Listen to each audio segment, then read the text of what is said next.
Bonjour, eh bien je vous retrouve sur mon PC en partage d'écran. Avant tout, je dois dire que je me suis acheté un petit micro-cravate vraiment pas cher parce que je n'ai pas l'intention de devenir un youtubeur professionnel, mais la qualité n'est pas au rendez-vous. Vous remarquerez que le son il est vraiment pas terrible. Mais bon, ça devrait suffire pour cette petite vidéo. Donc là, je vous propose de montrer les éléments qui constituent le photophore rapidement avec les cotations, si vous voulez les dessiner vous-même avec GIMP ou un autre outil. Sinon, je peux aussi vous fournir les deux planches principales directement à imprimer, enfin à personnaliser d'abord et à imprimer. Il vous suffit de me laisser en commentaire de cette vidéo votre adresse mail. Rassurez-vous, elle n'apparaîtra pas, hein, tous les commentaires passent d'abord par ma modération. Et ensuite, si en plus je vois qu'il y a une adresse mail dedans, ben, je le supprimerai au lieu de le publier. On va y aller tout de suite, je vais essayer d'être bref. Il y a 4 éléments principaux dans le photophore, le calque qui va recevoir les images, et les 3 éléments en dessous, c'est les éléments qui vont venir sur du papier blanc, ou coloré d'ailleurs, si vous voulez imprimer directement sur du coloré, c'est tout à fait possible. Il y a le cylindre qui constitue le corps du photophore, le fond et le dessus évidemment. Donc le cylindre, le voici, il n'y a rien d'extraordinaire. Alors moi je travaille toujours en 8 pixels par millimètre. Hein. Disons je travaille toujours en pixels par millimètre, ça me permet d'avoir des chiffres ronds. Et là tout ce projet je l'ai fait en 8 pixels par millimètre. Ça signifie que plus tard, ici, il faudra vous trouver à mettre sur le calque des images de 584 par 352 pixels. C'est important de s'en rappeler, de le noter. Ça sera différent si vous n'utilisez pas la même résolution, évidemment.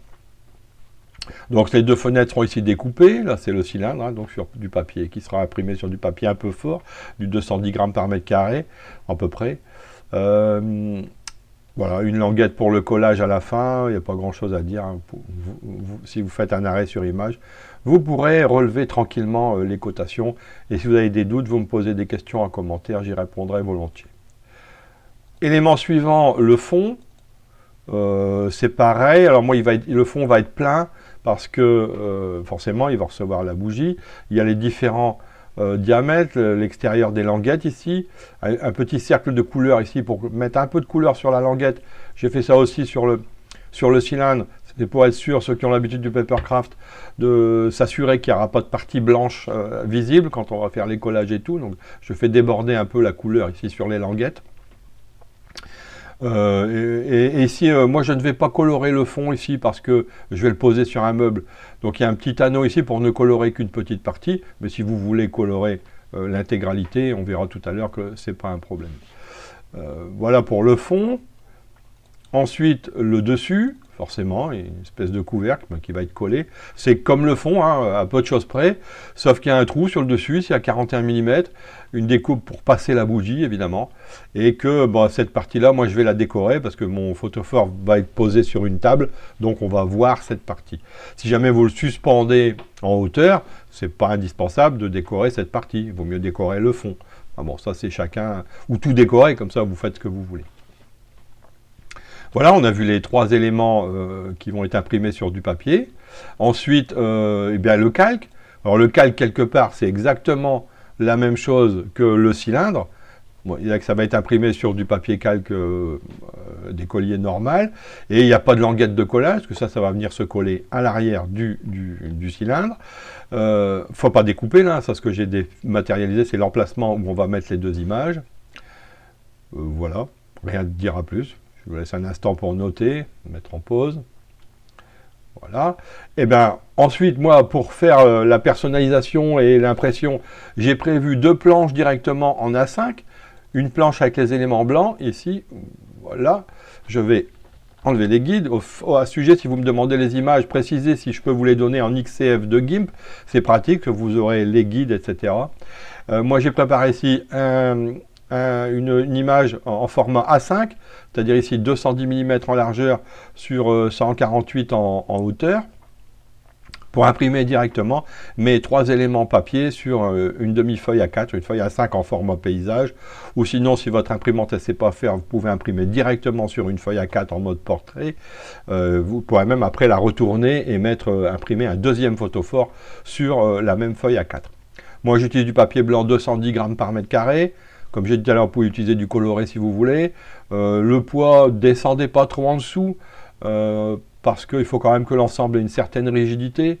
Donc 210, 200, c'est pas mal. Au-dessus, ça va être un peu gros. Voilà. Et donc on retrouve ici le cylindre, le fond, ici, et le couvercle. Donc je vous propose de les décorer et de les personnaliser. Alors je vais faire sur le thème de Noël, donc j'ai choisi de remplir ici les choses en rouge et d'y mettre des petites étoiles dorées. Donc je vais d'abord ici vérifier mon fond, ouais, j'ai mis un arrière-plan rouge. Je vais utiliser l'outil de remplissage de GIMP ici. Je vais lui dire que je vais remplir avec la couleur d'arrière-plan, le rouge qui est ici, et je vais remplir des couleurs similaires jusqu'au bord. Donc je vais m'assurer que je suis bien sur le bon calque ici, voilà.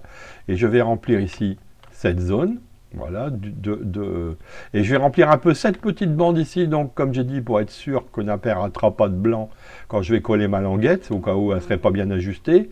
Et faire attention ici que le trait n'a pas été effacé, parce qu'il va servir de repère pour marquer un pli à cet endroit-là.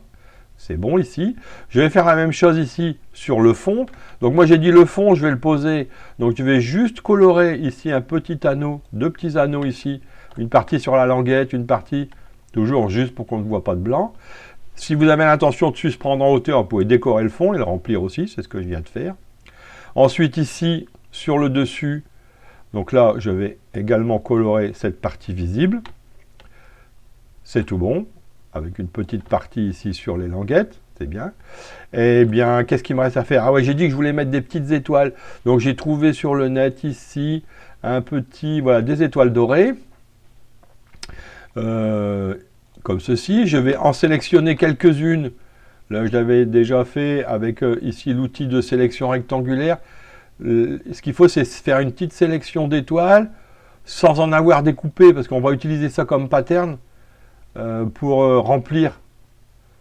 Donc voilà, évitez de... Voilà, là, j'ai pas d'étoile coupée, c'est pas mal. Je vais copier ça. Donc édition, copier. CTRL-C en fait. Hein. Et je vais utiliser ce modèle pour remplir ici les zones avec quelques étoiles. Donc je vais reprendre ici mon outil de remplissage. Il y a que je ne vais plus remplir avec la couleur d'arrière-plan ici. Je vais remplir avec le motif qui est dans le presse-papier. C'est ce que je viens de coller. Et donc j'y vais ici, je remplis la zone. Et voilà. Il m'a rempli avec des petites étoiles par rapport à mon motif. Si vous voulez le suspendre, faire le fond, vous pouvez faire le fond. Et ici, moi, mon dessus, je vais faire également. Donc voilà. J'ai mes petites étoiles qui se sont placées un peu partout. Et c'est assez joli, ça me convient. Je peux sauvegarder et imprimer cette planche directement. Donc, alors moi, j'utilise la qualité haute pour imprimer sur du papier ordinaire. Normalement, la qualité standard devrait suffire, mais comme mon imprimante est un peu au bout du rouleau et que j'ai des encres de mauvaise qualité, je mets en qualité haute. Ensuite, il reste à mettre des images sur le calque. Donc, c'est pareil, j'ai préparé une feuille A5 ici, je vais effacer, ne pas marquer les guides. Imprimé sur du papier calque standard d'écolier, c'est du 70 grammes par mètre carré. Si vous en trouvez du un peu plus fort, mais il ne faut pas qu'il devienne trop opaque non plus. Et là, donc, j'ai préparé une feuille A5, encore une fois, et on voit qu'on peut mettre deux calques dessus. Donc, si vous voulez préparer les images, les calques pour deux photophores différents, eh ben, il y a possibilité directement avec cette image. Donc, j'ai dit tout à l'heure que là, il faut que je place deux images de 584 par 352 pixels. Je vais masquer le petit commentaire là, me mettre sur la feuille A5. Et j'ai donc préparé deux images d'ici, un Père Noël avec son traîneau, que je vais ouvrir avec GIMP. Je vais, alors vous voyez, j'ai déjà recadré, hein, j'ai déjà recadré, un petit peu arrangé, pour que ça fasse la bonne dimension, 584 par 352 pixels. Je rappelle que ça, c'est par rapport à mes dimensions de fenêtre et à ma résolution. Donc ça sera adapté si vous faites autrement. Et je vais prendre ce calque et venir le mettre ici sur le mien. Voilà, j'ai ajusté dans un cadre ma fenêtre. Voilà. C'est placé. J'en ai prévu un deuxième ici. J'ai prévu un bonhomme de neige.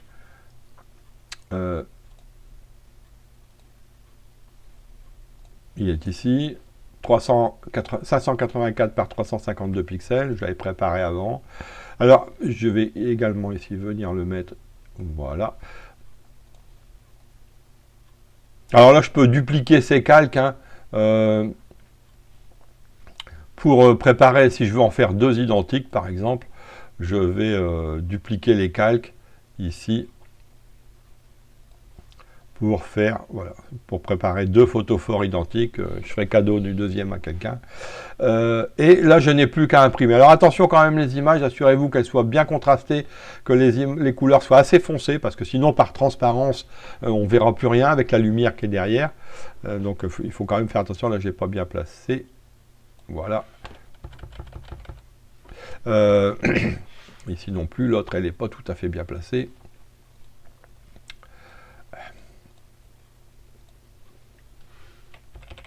Zut, je me suis pas bien.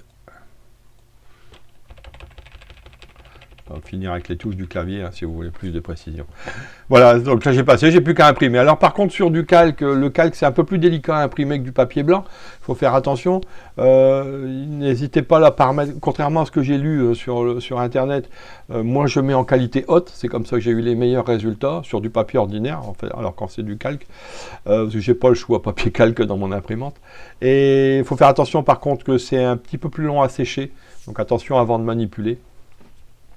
Et si vous sentez sur votre calque qu'il y a un côté un peu plus râpeux, plus rugueux, il vaut mieux imprimer de ce côté, l'encre va mieux accrocher. Voilà, bon bah c'est tout, ça suffit. Donc je vais imprimer les deux planches et puis ben, je vous retrouverai dans la vidéo suivante pour réaliser l'assemblage pour ceux que ça intéresse. Voilà, merci de votre attention et puis ben, peut-être à la vidéo suivante.